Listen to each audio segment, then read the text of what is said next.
Place of worship act की सुनवाई करते हुए माननीय सुप्रीम कोर्ट ने यह कहा है कि जहां जिन 18 स्थानों पर सर्वे का ऑर्डर हुआ है, अब उस पर आगे और कोई कोर्ट ऑर्डर नहीं करेगी।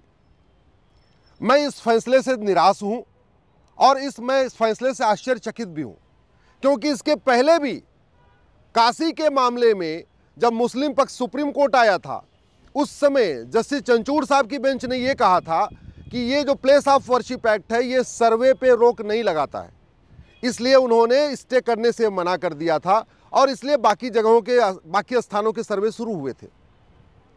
दूसरी बात, अगर डिस्ट्रिक्ट कोर्ट सर्वे का ऑर्डर करती है तो उस ऑर्डर के खिलाफ सुप्रीम कोर्ट नहीं आया जाता, बल्कि उस ऑर्डर के खिलाफ हाई कोर्ट जाया जाता है और वो पक्ष हाई कोर्ट जाता है जो डिस्ट्रिक्ट कोर्ट में मुकदमा लड़ रहा होता है।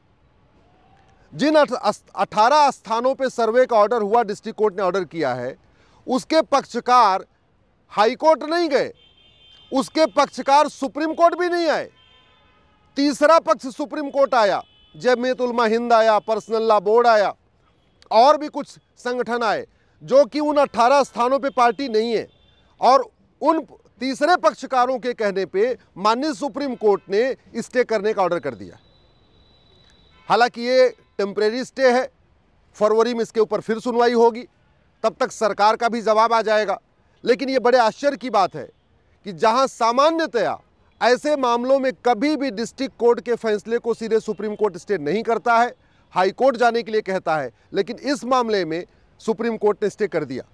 मैं माननीय सुप्रीम कोर्ट के फैसले का स्वागत करता हूं, हताश हूं, निराश हूं, लेकिन स्वागत करता हूं। दूसरे पक्ष के लिए खुश है, अच्छी बात है, खुश रहे, स्टे हो गया इसलिए उनको खुश होना भी चाहिए। लेकिन कुछ बातें बुनियादी हैं जो आज मैं फिर से रिपीट कर रहा हूं, जो मैं पहले कह चुका हूं। क्या कानून बनाकर कोर्ट का दरवाजा बंद किया जा सकता है? क्योंकि वक्फ बोर्ड बना, वक्फ एक्ट बना, उसमें कोर्ट का दरवाजा बंद किया, लेकिन वक्फ बोर्ड वक्फ ट्रिब्यूनल का एक रास्ता दिया हुआ है। आर्बिट्रेशन एक्ट बना, उसमें कोर्ट का दरवाजा बंद किया है, लेकिन आर्बिट्रेशन का रास्ता दिया है। इस प्लेस ऑफ वर्शिप एक्ट में तो न आर्बिट्रेशन का रास्ता है, न तो कोई प्लेस ऑफ वर्शिप बोर्ड बनाया है, न प्लेस ऑफ वर्शिप ट्रिब्यूनल बनाया है, और सीधे सीधे कह दिया कि कोर्ट में मुकदमा चलेगा नहीं और जो चल रहा है वो रुक जाएगा। मेरा दूसरा सवाल ये है कि क्या इल्लीगल काम को लीगलाइज करने के लिए कानून बन सकता है? क्या बाबर, हुमायूं, तुगलक, गजनी, गोरी ने जो इल्लीगल काम किया था उसको लीगलाइज करने के लिए कानून बन सकता है क्या? यह बात बिल्कुल 100% सत्य है कि हिंदुओं का 1000 साल तक शोषण हुआ है। 500 साल मुगलों ने किया, उसके पहले भी शोषण हुआ है। 10वीं शताब्दी से ही हिंदुओं पर अत्याचार शुरू हुआ, मठ मंदिरों को तोड़ना शुरू किया। जब भारत स्वतंत्र हो चुका है तो क्या स्वतंत्र भारत में आम जनता की चुनी हुई सरकार बाबर, हुमायूं, तुगलक, गजनी, गोरी के इल्लीगल काम को लीगलाइज करने के लिए कानून बना सकता है क्या? तीसरा मेरा प्रश्न ये है, ये जो कानून बनाया गया प्लेस ऑफ वर्शिप एक्ट, ये कह के बनाया गया कि इससे पब्लिक ऑर्डर डिस्टर्ब, अगर कानून नहीं बनेगा तो पब्लिक ऑर्डर डिस्टर्ब हो जाएगा। हम कानून बना रहे हैं पब्लिक ऑर्डर को मेंटेन करने के लिए, तो पब्लिक ऑर्डर केंद्र का विषय ही नहीं है। संविधान में जो काम का बंटवारा है उसमें शेड्यूल 7 में लिस्ट 3 में बहुत साफ साफ लिखा हुआ है, लिस्ट 2 में, स्टेट लिस्ट में, कि पब्लिक ऑर्डर स्टेट सब्जेक्ट है। यानी ये जो कानून अगर बनाना भी था पब्लिक ऑर्डर के नाम पे, वो तो राज्य बना सकती है, केंद्र सरकार बना ही नहीं सकती। चौथा, इस कानून में अयोध्या को छूट दे दिया, लेकिन काशी, मथुरा, भद्रकाली, भोजशाला, अटाला को छूट नहीं दिया। बड़ी सीधी सी बात है, जो भगवान श्री राम के भक्त हैं उनके लिए राम मंदिर सर्वोपरि है, लेकिन जो भगवान शंकर के भक्त हैं उनके लिए काशी सर्वोपरि है। जो भगवान कृष्ण के भक्त हैं उनके लिए मथुरा सर्वोपरि है। जो माँ सरस्वती के भक्त हैं उनके लिए भोजशाला सर्वोपरि है। जो माँ दुर्गा के भक्त हैं उनके लिए भद्रकाली सर्वोपरि है। तो ये भेदभाव किस लिए किया गया, ये बात समझ में नहीं आ रही है। क्या भेदभाव करने के लिए कानून बन सकता है? क्या ये आर्टिकल 14-15 का वायलेशन नहीं है? इस पे भी मुझे लगता है चिंतन की जरूरत है। जब भारत स्वतंत्र हो गया है, भारत संप्रभु हो गया है, संप्रभु का मतलब कोई गुलामी का निशान नहीं होगा, और चीन ने ये कर दिखाया। हम 1947 में आज़ाद हुए, चीन 1949 में आज़ाद हुआ। उसने 1950 आते आते जापानियों का नामो निशान मिटा दिया। न किसी जापानी के नाम पे सड़क, न मोहल्ला, न गली, न कोई जापानियों का निशान। और हम 75 साल के बाद भी मुगलों की निशानी भी ढूंढ रहे, आगे बढ़ा रहे और मुगलों के नाम भी आगे बढ़ा रहे। फिर किस बात की संप्रभुता? संप्रभुता का मतलब होता है न गुलामी का नाम हो, न गुलामी का निशान हो। ये मामला पूरी तरीके से जो प्लेस ऑफ वर्शिप एक्ट है, ये हमारी संप्रभुता के खिलाफ है, ये राइट टू जस्टिस के खिलाफ है, ये हमारी पहचान के खिलाफ है, ये हमारी संस्कृति के खिलाफ है। मुगलों ने यहाँ कोई नया शहर नहीं बसाया, मुगलों ने यहाँ कोई नई मस्जिद नहीं बसाई। उन्होंने बसे बसाए शहरों का नाम बदला और बने बनाए मंदिरों का गुंबद बदला। और ये क्यों किया? क्योंकि उनको हमारी पहचान मिटानी थी और उनको हमारा जो सम्मान है उसको कुचलना था। अदरवाइज ऐसा नहीं कि काशी में कोई खाली जगह नहीं थी, बहुत जगह पड़ी हुई थी। अगर उनको नमाज पढ़ने के लिए मस्जिद बनाना होता तो खाली जगह पे बना लेते। मथुरा में कोई जगह की कमी नहीं थी, अगर उनको नमाज पढ़ने के लिए मस्जिद बनाना होता तो खाली जगह पे बना लेते। जन्मभूमि के ऊपर क्यों बनाए? अयोध्या में खाली जगह की कमी नहीं थी, अगर उनको नमाज पढ़ने के लिए मस्जिद बनाना होता तो खाली जगह बना लेते, लेकिन वहाँ भी मंदिर के ऊपर बनाया। ऐसे ही जितने भी हमारे पौराणिक नाम थे उनका नाम बदल दिया। गजप्रस्थ जो महाभारत में जिसका उल्लेख है उसको उन्होंने गाजियाबाद बना दिया। तिलप्रस्थ जिसका महाभारत में उल्लेख है उसको फरीदाबाद बना दिया। विराट जिसका महाभारत में उल्लेख है उसको उन्होंने होशियारपुर बना दिया। कीर्तेश्वरी को मुर्शिदाबाद बना दिया, विंध्याचल को मिर्ज़ापुर बना दिया, जमदग्निपुरम को जौनपुर बना दिया। तो जितने हमारे बसे बसाए शहर थे, खास तौर पे जिनका वर्णन वेद, पुराण, उपनिषद, गीता, रामायण, सत्यार्थ प्रकाश या हमारे जैन ग्रंथों में है, उन सारे स्थानों का नाम बदला। और जिन जिन प्रमुख मंदिरों का वर्णन हमारे धार्मिक ग्रंथों में था उनका उन्होंने गुंबद बदला। दो ही काम किया। अगर आज़ादी के बाद भी हम कानून के जरिए उसको रिक्लेम करने का अधिकार हमें नहीं मिला है तो हमारे लिए कोई आज़ादी का मतलब नहीं। फिर तो हम आज भी सांस्कृतिक रूप से गुलाम हैं, आज भी हम धार्मिक रूप से गुलाम हैं। फिर हमारा आर्टिकल 25 राइट टू रिलीजन कहाँ गया?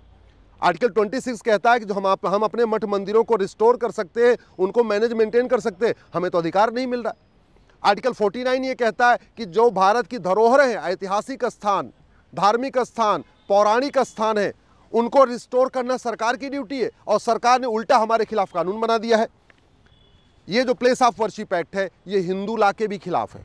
हिंदू लॉ ये कहता है एक बार अगर प्राण प्रतिष्ठा हो गई, एक बार वहाँ पूजा पाठ शुरू हो गया तो जब तक विसर्जन नहीं होगा वो मंदिर का मंदिर ही रहेगा। हमारे देश में बहुत सारी जगह नीम के पेड़ के नीचे, पीपल के पेड़ के नीचे, बरगद के पेड़ के नीचे पूजा होती है। आंधी तूफान आता है, पेड़ उखड़ जाता है, लेकिन जो उसका धार्मिक स्वरूप है वो बदलता नहीं है।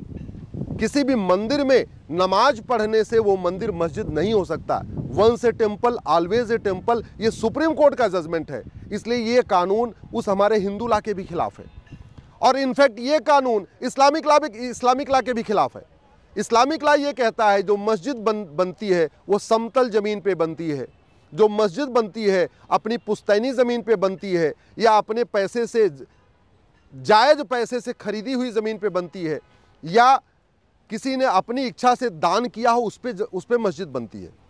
दूसरों की ज़मीन पे कब्जा करके दूसरों के मंदिर के ऊपर मस्जिद बनाना ये तो मस्जिद ज़रार कहलाता है। इस्लामिक लॉ कहता है मस्जिद ज़रार में नमाज हराम है, नमाज पढ़ना हराम है।